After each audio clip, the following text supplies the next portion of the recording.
श्रील प्रभुपाद की जय। जय श्री कृष्ण चैतन्य प्रभु नित्यानंद श्री अद्वैत गदाधर शिवासादि गौर भक्त वृंद। हरे कृष्णा कृष्णा कृष्णा हरे हरे, हरे राम राम राम हरे हरे। ये स्थान है चरण पहाड़ी, ठीक है। पहाड़ है और पहाड़ के ऊपर चरण के चिन्ह है, तो इसीलिए इसका नाम क्या हो गया, चरण पहाड़ी। किनके चरण के चिन्ह हैं? चैतन्य महाप्रभु के, उसके साथ साथ बहुत सारे जानवरों के। तो ये जो अभी हमने मंत्र बताया आपको, हरे कृष्ण कृष्ण कृष्ण हरे हरे, हरे राम राम राम हरे हरे। तो चैतन्य महाप्रभु हमेशा इस मंत्र को गाते थे और नाचते थे, पैरों में घुंघरू पहनते थे। महाप्रभु, उनका रूप अगर दर्शन किए होंगे आप ठीक से, तो पीली धोती पहनते थे, केश उनके बड़े बड़े थे पहले, बाद में सन्यास जब लिए तो फिर मुंडन हो गया। और उनके जो पाँव थे उसमें वो अच्छा घुंघरू वाला पाजेब बोलते हैं या घुंघरू बोलते हैं, पायल बोलते हैं, वैसा पहनते थे। उसको पहन करके वो नाचते थे। लंबाई उनकी बहुत ज्यादा थी, मुझे लगता है 7 फीट होगी, और बहुत गोरे चिट्टे, एकदम लाल और बहुत खूबसूरत, नाक नक्श बहुत अच्छे, बहुत अच्छे। तो चैतन्य महाप्रभु राधा रानी के अवतार थे। अवतार का मतलब ऐसा कि भगवान कृष्ण स्वयं कृष्ण राधा रानी का भाव लेकर आए थे, ठीक है। और हम सब जीवात्मा के कल्याण के लिए आए थे। तो सारे जीवात्मा मंदिर नहीं जाते हैं, नाम नहीं जपते हैं, शास्त्रों को नहीं पढ़ते हैं, तो भगवान क्या करते थे, खुद ही सब जगह घूम घूम के, नाच नाच के, कीर्तन करके सबको सिखाते थे कि आपको कैसे भगवान का नाम लेना है।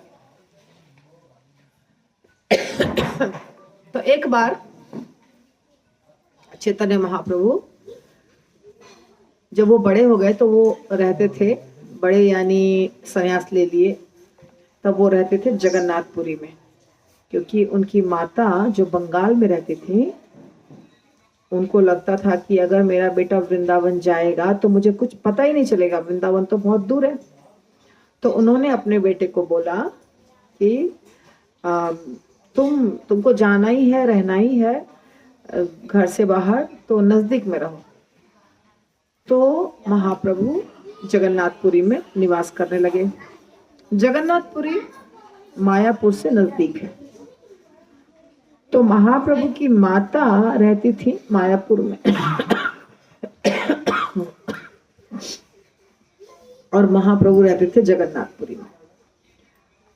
और जगन्नाथपुरी से उनको वृंदावन जाने का बहुत मन करता था, क्योंकि वृंदावन ही तो कृष्ण का धाम है और भगवान स्वयं कृष्ण थे और राधा रानी के भाव में थे। तो राधा रानी कैसे वृंदावन को छोड़ के रह सकती हैं कहीं, तो इसलिए उनका बहुत मन करता था। तो प्रयास करते थे तो सारे भक्त उनको रोक लेते थे। तो एक बार बहुत प्रयास करके वो चल दिए। जब वो आ रहे थे जगन्नाथपुरी से वृंदावन चल करके पैदल, तो बीच में पड़ता था झारखंड, है ना। आपका जो एरिया है झारखंड, वो बिहार का ही हिस्सा है, पहले बिहार था। तो उस समय तो बंगाल था, बंगाल में बिहार भी था, झारखंड भी था, उड़ीसा भी था और बंगाल भी था, सब था। तो बाद में ये धीरे धीरे अलग हुआ। तो महाप्रभु एक सेवक को लेके और चल दिए वृंदावन। बीच में पड़ा झारखंड। तो झारखंड से जब गुजर रहे थे तो ये बहुत घना जंगल था। अभी भी जंगल है, अभी उतना घना नहीं है। तो घने जंगल से गुजर रहे थे, कुछ खाने पीने को भी नहीं मिलता था। जहां रात हुई रह गए, कहीं कोई झोपड़ी दिखी, किसी ने कुछ दे दिया तो खा लिए, नहीं तो भूखे प्यासे नाचते गाते कीर्तन करते हुए जा रहे थे।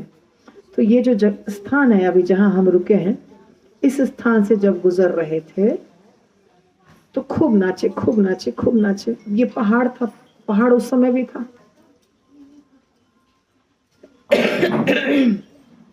तो उस समय घना जंगल होने के कारण बाघ, हाथी, जो जंगल के प्राणी हैं वो सारे प्राणी ऐसे ही घूमते थे। अभी तो दिन में नहीं दिखते हैं, रात को मैंने सुना है अभी भी दिखते हैं। उस समय तो दिन में भी दिखते थे। तो महाप्रभु जब जा रहे थे तो वो सारे प्राणी महाप्रभु के कीर्तन को सुनकर नाचने लगे। सब नाचने लगे, दो पैर पर खड़ा होके बाघ नाचने लगा, हाथी नाचने लगा, भालू, हिरण, सब प्राणी सारे।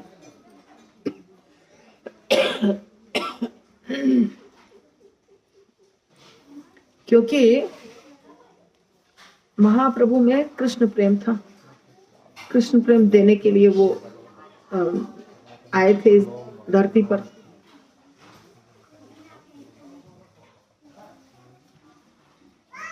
तो भगवान कृष्ण प्रेम बांटने के लिए आए थे और वो जानवर हो या मनुष्य हो सबको नचा सकते थे, क्योंकि उनके अंदर शक्ति थी। कोई शुद्ध भक्त भी नचा सकता है, वो तो भगवान थे। तो सब नाचने लग गए। और जो वैर होता है, दुश्मनी होती है, बाघ और हिरण तो कभी साथ में नहीं रहते हैं। बाघ जैसे हिरण को देखेगा तो क्या करेगा, खा जाएगा। लेकिन बाघ और हिरण सट सट के चल रहे थे और नाच रहे थे। तो उनके नृत्य को देखकर, सुनकर, गायन को सुनकर यहाँ के पत्थर जो थे वो पूरे भाव में आ गए।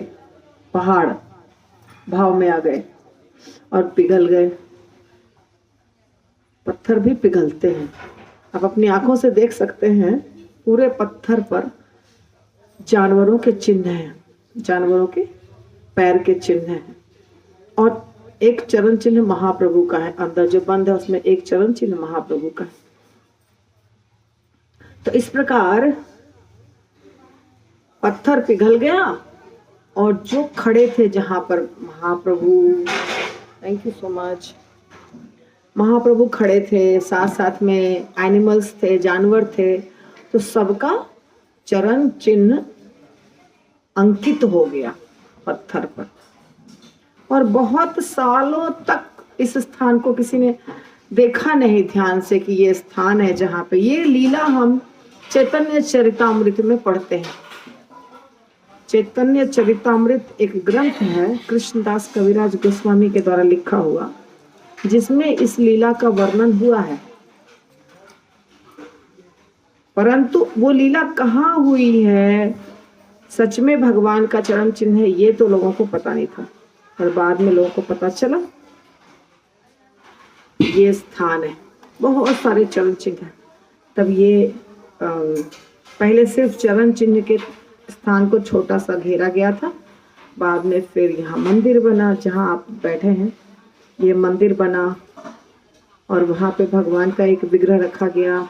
यहाँ पे पंच तत्व के विग्रह हैं, चैतन्य महाप्रभु, नित्यानंद प्रभु, अद्वैत आचार्य, गदाधर पंडित, श्रीवास ठाकुर, इन सब का विग्रह है और राधा कृष्ण का भी विग्रह है। तो इनकी देखभाल गौड़ीय मठ के वैष्णव करते हैं। जो अभी आप देख रहे हैं ना, पूजा पाठ कर रहे हैं, ये सब गौड़ीय मठ के भक्त हैं। तो ये स्थान हो गया बहुत पवित्र स्थान। कृष्णदास कविराज गोस्वामी ने छोटा सा वर्णन किया है, पर ये बात बहुत बड़ी है कि मनुष्य तो छोड़िए, जानवर भी नृत्य करने लग गए, है ना। आप लोगों ने दर्शन किया,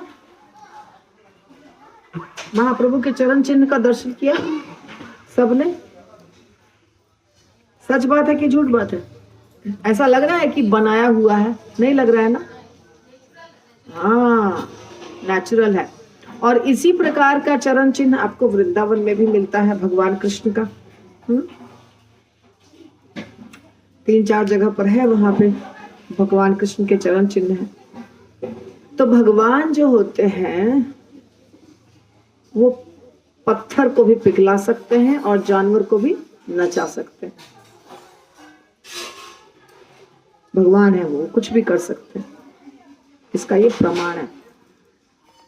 तो हम बहुत दिनों से सोच रहे थे कुछ करना है, कुछ करना है, तो आज हमने क्या किया है, भगवान के लिए सेवा की है, थोड़ी सी 56 भोग की, और बहुत खुशी मिलेगी भगवान ग्रहण करेंगे। तो ये स्थान सब लोगों को पता नहीं है। सबने चैतन्य चरितामृत तो पढ़ा है, पर दुनिया में इतने भक्त हैं गौड़ीय मठ के, इस्कॉन के, या जो भी चैतन्य महाप्रभु के संप्रदाय के हैं, सब यहाँ नहीं आए हैं, सबको पता नहीं है। ये स्थान अभी तक इतना प्रकट नहीं हुआ है सबके सामने। हम लोग भाग्यशाली हैं कि यहाँ बैठे हैं और इस स्थान पर बैठने से ही आपको भगवान का जो वाइब्रेशन है वो मिलेगा। ऐसा मत समझिए कि भगवान किसी भी स्थान पर कुछ भी करते हैं, वहां कुछ बात होती है, इसीलिए वहां पे भगवान नाचे या भगवान ने कोई लीला की। जैसे भगवान अयोध्या में जन्म लिए, भगवान मथुरा में जन्म लिए, या भगवान कहीं जगन्नाथपुरी में आए, तो वो स्पेशल स्थान होता है, खास विशेष स्थान होता है। और जैसे कि शुभ और अशुभ होता है ना, शुभ स्थान अशुभ स्थान, तो वहां पे चीजें अच्छी हो जाती हैं। जो शुभ स्थान होते हैं वहां देख करके आदमी घर बनाता है या मंदिर बनाता है या कुछ बनाता है, और जो अशुभ है स्थान वहां नहीं बनाता है। तो उस स्थान पर जाने से आपके अंदर वो वाइब्रेशन आएगा, वो भाव आएगा, वो प्रेम आएगा भगवान के प्रति। तो ये स्थान जो है, यहाँ पर अगर आप बैठेंगे, गाएंगे, भगवान का गुणगान करेंगे, कीर्तन भजन करेंगे, सिर्फ बैठेंगे भी तो भी आपको बहुत फायदा होगा। कलयुग में चैतन्य महाप्रभु युगावतार हैं, इस युग के अवतार हैं। चैतन्य महाप्रभु स्वयं कृष्ण हैं, और चैतन्य महाप्रभु जो लेकर आए हरि नाम, हरे कृष्ण महामंत्र, वो है गोलोक का प्रेम धन। गोलोकेर प्रेम धन हरि नाम संकीर्तना, रति ना जन्मिलो कैनो ताय। गोलोक धाम में हर व्यक्ति भगवान से प्रेम करता है। ये गूंज क्यों रही है आवाज, ठीक करिए प्लीज। गोलोक धाम में हर व्यक्ति भगवान से प्रेम करता है, और यहाँ हमको सिखाने के लिए भगवान उसी प्रेम को लेकर आए। पर हमें कह रहे हैं कि हमें प्रेम नहीं हो रहा है उनसे, हम उतना इंटरेस्ट लेके नहीं जप करते हैं या भजन करते हैं, कीर्तन करते हैं, संसार में मगन रहते हैं। आप सब लोग करते हैं, आप सब अच्छे हैं, सब लोग माला करते हैं यहाँ पे जितने बैठे हैं। जरा हाथ उठाइए तो कितने भक्त माला करते हैं। Very good. कोई ऐसे हैं जो नहीं करते हैं? उधर कोई हाथ उठा रहा है, नहीं करने वाला बच्चा शायद।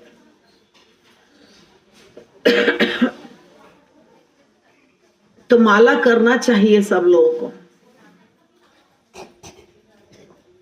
सबको हरे कृष्ण कृष्ण कृष्ण हरे हरे, हरे राम राम राम हरे हरे।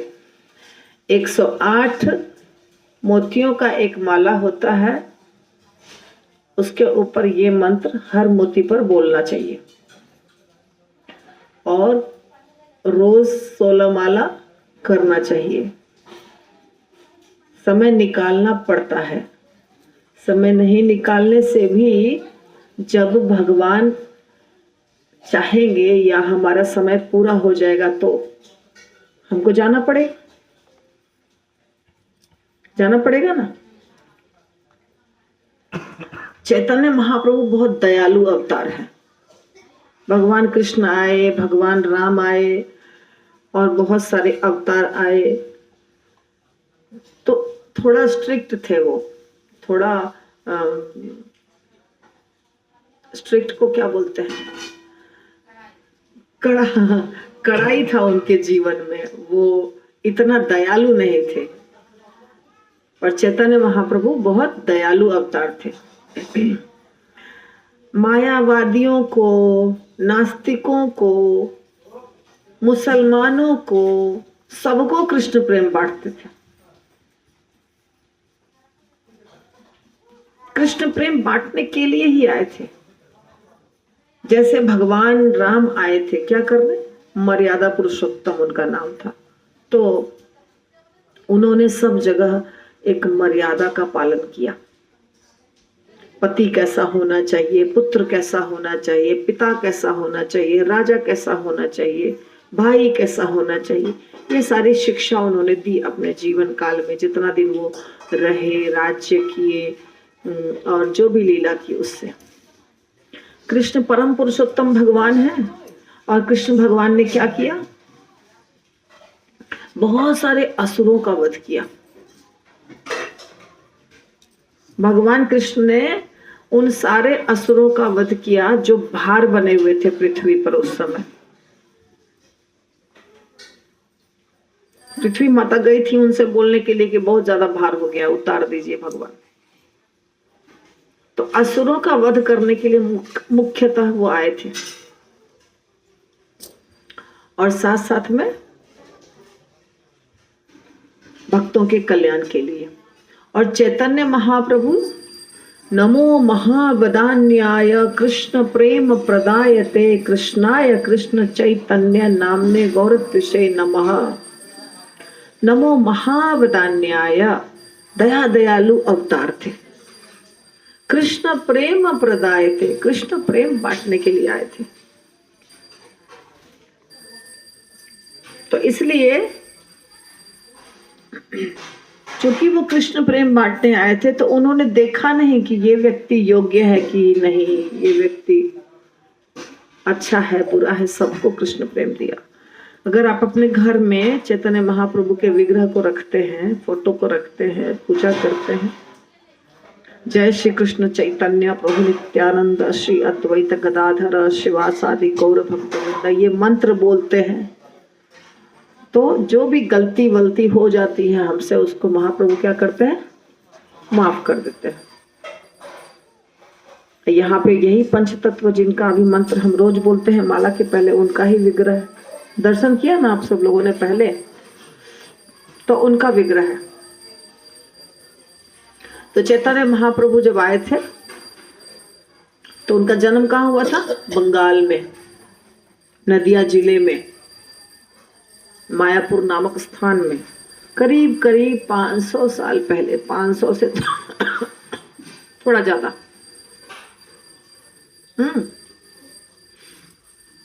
एक ब्राह्मण परिवार में।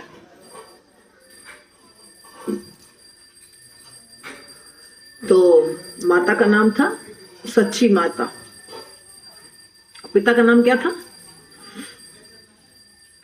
चैतन्य महाप्रभु के पिता का नाम क्या था, जगन्नाथ मिश्र। एक बड़े भाई भी थे उनके, लेकिन वो बाद में कहीं चले गए, विश्वरूप। तो चैतन्य महाप्रभु बहुत लाडले थे अपने माता के, अपने पिता के, अपने बड़े भाई के, बहुत लाडले थे। और शुरुआत के समय में उन्होंने बहुत मस्ती भी की, वैष्णवों के साथ छेड़खानी भी की। बाद में बहुत सीरियस भक्त बन गए, एकदम अच्छे भक्त बन गए। और थोड़े समय के बाद अच्छे अच्छे जो वैष्णव थे, जो उनके पार्षद थे, जो गोलोक धाम से आए थे महाप्रभु के साथ लीला करने, उन भक्तों को महाप्रभु ने दर्शन दिया अपना, जैसे सार्वभौम भट्टाचार्य को दर्शन दिया, श्रीवास ठाकुर को दर्शन दिया, बहुत अच्छे भक्तों को। जैसे उनके नजदीक के भक्त कौन कौन थे, ये पंच तत्व में जो 5 नाम लेते हैं, नित्यानंद प्रभु उनके पार्षद थे और बलराम जी थे स्वयं। तो ये सारे भक्त जो उनके नजदीक के थे, एकदम नजदीक के, उनके साथ भगवान ने बहुत सारी लीलाएं की। परंतु इसके साथ साथ प्रकाशानंद सरस्वती, सार्वभौम भट्टाचार्य, ऐसे बहुत सारे भक्त हैं जिनको उन्होंने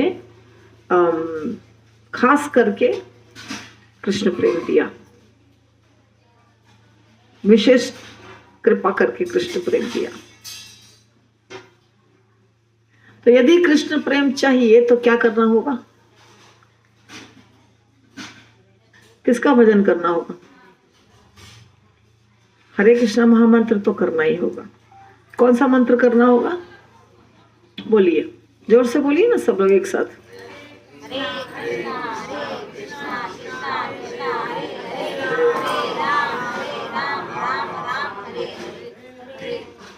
तो इस मंत्र का जप करना होगा।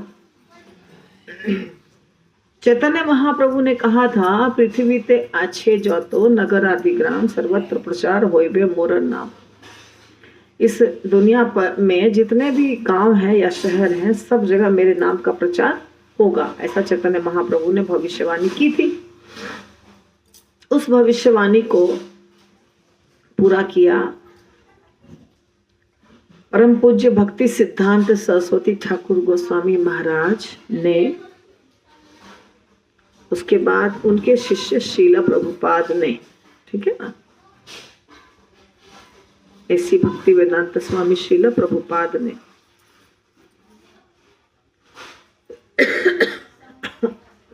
उनकी कृपा से शहर में, गांव में, विदेश में, देश में, सब जगह हरि नाम चल रहा है। पर शीला प्रभुपाद ने एक और बात बोली, खाली हरि नाम लेने से काम नहीं चलेगा। क्या करना होगा? साथ साथ में थोड़ा नियम भी पालन करना होगा, क्योंकि हरि नाम से मार्जनम होता है, सफाई होती है हमारी, ऐसा नहीं कि नहीं होती है।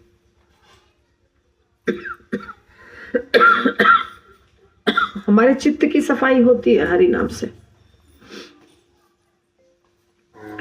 और उसके साथ साथ जब हम नियम पालन करते हैं तो शरीर भी साफ होता है और मन भी साफ होता है। तो हम कथा तो कर रहे हैं, खांसी के साथ साथ मौसम बहुत खराब है। अब इसको खराब अच्छा क्या बोलेंगे पता नहीं। बादल छाया हुआ है, बारिश हो रही है, ठंड बढ़ रही है, दिसंबर का महीना चल रहा है। दिसंबर के महीने में झारखंड, बिहार, यूपी, ये सब बहुत ठंड होती है। तो अभी ठंड बढ़ने के लिए ऐसे ऐसे करता है मौसम, जो है ना, प्रकृति वो ठंड बढ़ाने के लिए बीच बीच में बारिश कर देती है, प्रकृति माता। तो बारिश हो रही है आज और अच्छा लग रहा है। थोड़ी मेरी तबीयत खराब होने के चलते खांसी हो रही है, अदरवाइज ये मौसम बहुत अच्छा है। मतलब यहाँ पे कथा चले और भजन कीर्तन चले तो लंबा चल सकता है ना।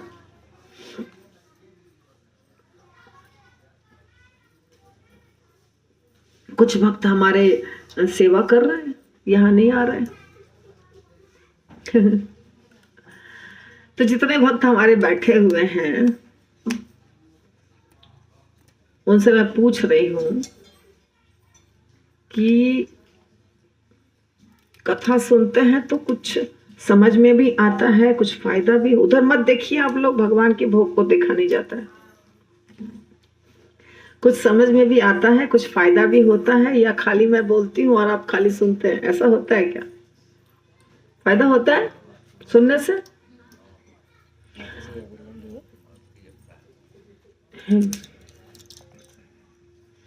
तो कथा सुनने से अगर पूरे कथा में आधा घंटा, 1 घंटा, जितनी देर की कथा हम कर रहे हैं उतने ध्यान दीजिए। जितनी देर की हम कथा करते हैं उतने देर की कथा में अगर आपको एक चीज भी मिल गई ऐसी जो नई है, सीखने लायक, तो आपका कथा क्या सुनना क्या हो गया? सफल हो गया। ऐसा नहीं है कि हम पूरी कथा अब्सॉर्ब कर लेंगे अपने दिमाग में और बस सीख लेंगे, ऐसा नहीं होता है।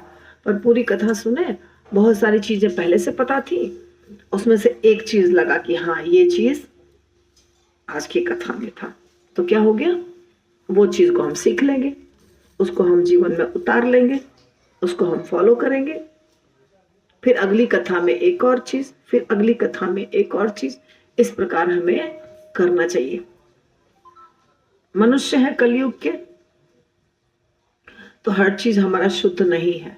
तो हम यही बता रहे थे आपको कि मन के शुद्धिकरण के लिए, शरीर के शुद्धिकरण के लिए, आदतों के शुद्धिकरण के लिए, चित्त के शुद्धिकरण के लिए कुछ नियमों का पालन भी करना होगा। जैसा हमारे गुरु महाराज ने कहा है, वो क्या होता है? हमें नॉनवेज नहीं खाना चाहिए। नॉनवेज में सब आ जाता है, मुर्गा, मछली, अंडा, सब कुछ। साथ साथ में प्याज लहसुन भी नहीं खाना चाहिए। भगवान को भोग लगा के प्रसाद ग्रहण करना चाहिए। तो प्रसादे सर्व दुखा नाम हानि रस्योपजायते प्रसन्न चेतसो यासु बुद्धि पर्यवतिष्ठते। प्रसाद खाने से बुद्धि अच्छी होती है, मन अच्छा होता है, शरीर भी स्वस्थ होता है, विचार भी अच्छे होते हैं और भगवान की कृपा तो प्राप्त होती है। तो प्रसाद अगर खाएंगे मतलब प्याज लहसुन तो नहीं खा सकते हैं, प्याज लहसुन तो नहीं पड़ता है भगवान के भोग में, तो प्याज लहसुन भी नहीं खाना चाहिए। ये एक नियम हो गया। दूसरा नियम क्या हो गया? किसी भी प्रकार का नशा नहीं करना चाहिए। शराब नहीं, कॉफी नहीं, चाय नहीं, ताड़ी नहीं। गाँव के लोग ताड़ी पीते हैं। तो ये सारी चीजें हमारे चित्त को भटकाती है। चाय नहीं, कॉफी नहीं। तो नशा पान करने से हमारी तपस्या में बाधा उत्पन्न होती है, इसलिए नशा पान भी नहीं करना चाहिए। तीसरा नियम, जुआ नहीं खेलना चाहिए। टिकट, लॉटरी का ये सब नहीं खरीदना चाहिए। किसी भी प्रकार का जुआ नहीं खेलना चाहिए। और चौथा नियम, अवैध संग नहीं करना चाहिए, अर्थात पति पत्नी के सिवाय दूसरा किसी पुरुष या स्त्री के साथ संबंध नहीं रखना चाहिए। तो ये 4 चीजें अगर हम पालन करते हैं तो हमारा शरीर और मन भी पवित्र होगा और जो हमारे चित्त पर गंदगी है बैठी हुई कई जन्मों के, वो हरि नाम से निकलेगा। तो हरि नाम से फायदा तो होता है, लेकिन अगर हम हरि नाम करते रहे, साथ साथ में कुछ और गलत चीज भी करते रहे, अपराध भी करते रहे, हरि नाम भी करते रहे, तो कैसे हो जाएगा? जैसे हमारे आचार्य कहते हैं, हाथी क्या करता है? नदी में नहा के आता है और फिर धूल में लेट जाता है, फिर धूल अपने ऊपर डाल देता है।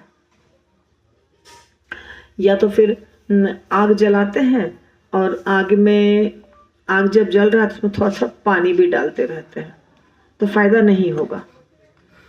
इसी प्रकार यदि हम माला का जप करते हैं और साथ साथ में नॉनवेज खा रहे हैं, चाय पी रहे हैं, बीड़ी सिगरेट तंबाकू गुटखा शराब इत्यादि का सेवन कर रहे हैं,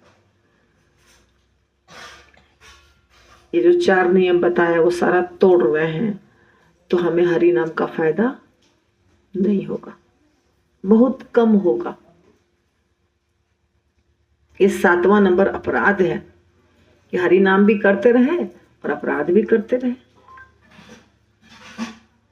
हरि नाम का पूरा फायदा अगर उठाना है तो नियमों का पालन करना होगा। नहीं करेंगे नियमों का पालन तो भी हरि नाम कर सकते हैं, फायदा कम होगा। ऐसा नहीं कि हम कल पूछा था प्रश्न मेरे से किसी ने, यदि हम हरि नाम करते हैं तो हमको क्या भोग लगा के खाना होगा? प्रश्न पूछा था ना कल मेरे से। वो माता जी आई है क्या? नहीं आई है। तो ऐसा नहीं है कि हरि नाम पकड़े तो हमको भोग लगाना पड़ेगा, ऐसा नहीं है। हरि नाम आप किसी भी अवस्था में पकड़ सकते हैं, माला पकड़ सकते हैं, लेकिन यदि हम चाहते हैं कि माला का पूरा फायदा उठाएं, पूरा लाभ हो, तो फिर नियम का पालन करना चाहिए। अंतर समझ में आया? दोनों में फर्क क्या है? तो नियमों का पालन करने से हमारा जीवन अच्छा होगा। और भगवान ने भी कहा है, युक्ताहार विहारस्य युक्त चेष्टस्य कर्मसु युक्त स्वप्न अवबोधस्य योगो भवति दुःखः। ये कृष्ण के वचन है। कृष्ण कहते हैं खाने पीने की जो चीजें होती हैं या खाने पीने का जो समय होता है उसमें नियमित रहो। आमोद प्रमोद में भी नियम रखो। कार्य जो करो वो सब भी नियम के अनुसार करो। जब सारा कार्य नियम के अनुसार होगा तो दुख समाप्त हो जाएंगे। दुख समाप्त करना चाहते हैं ना आप सारे भक्त कि हमें हमारे जीवन में दुख ना हो, ऐसा चाहते हैं ना? तो क्या करना होगा? माला के साथ साथ नियमों का पालन, फिर दुख समाप्त हो जाएंगे।